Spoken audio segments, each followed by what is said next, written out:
మానసిక ఒత్తిడికి లోను కూడా. అనకాపల్లి జిల్లా నర్సీపట్నంలో ఉత్తుత్తి మెడికల్ కాలేజ్ అనుమతులు లేని కాలేజ్ అని తెలుగుదేశం పార్టీ రాష్ట్ర ప్రధాన కార్యదర్శి చింతకాయల విజయ్ అన్నారు. నర్సీపట్నం అభివృద్ధి అయ్యన్న పాత్రుడే సాధ్యమని, వైసీపీ నాయకులు కాలేజ్ను జగన్మోహన్ రెడ్డి తీసుకువచ్చారని అబద్ధమని పేర్కొన్నారు. అనకాపల్లిలో 2021 మే 31న శంకుస్థాపన జరిగింది. నర్సీపట్నంలో మరోసారి శంకుస్థాపన, 20 లక్షల రూపాయల ఖర్చు, 28 కోట్ల పనులు ప్రభుత్వం విడుదల చేసిన 14 కోట్ల బిల్లులు వంటి విషయాలను మీడియా సమావేశంలో వివరించారు.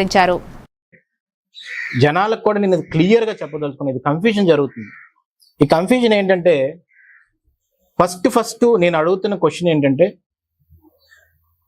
2021లో జగన్మోహన్ రెడ్డి గారు ఒక ప్రెస్ మీట్ పెట్టి, ఆ ప్రెస్ మీట్లో అనకాపల్లి టౌన్కి మెడికల్ కాలేజ్ వచ్చిందని చెప్పి అక్కడ ప్రకటించడం జరిగింది. అనకాపల్లి టౌన్కి అని చెప్పారు. అంటే అనకాపల్లి అని వీళ్ళు అంటారు కానీ అనకాపల్లి టౌన్కి జరిగింది. దానికి క్లియర్ ప్రూఫ్ ఉంది.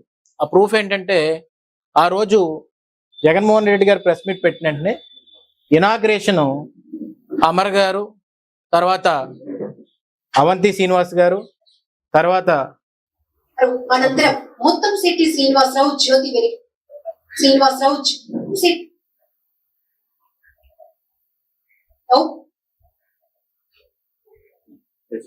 విశాఖ జిల్లా అనకాపల్లి RARS లో 500 కోట్ల రూపాయలతో నిర్మించనున్న ప్రభుత్వ వైద్య కళాశాల సూపర్ స్పెషాలిటీ ఆసుపత్రి కూడా నిర్మాణాలన్నీ కూడా పూర్తయి రాష్ట్ర ప్రజలకన్నీ కూడా ఈ సందర్భంగా ఈ ప్రెస్ మీట్ లో మీరు చూస్తే పైన డేట్ ఉంది క్లియర్ గా.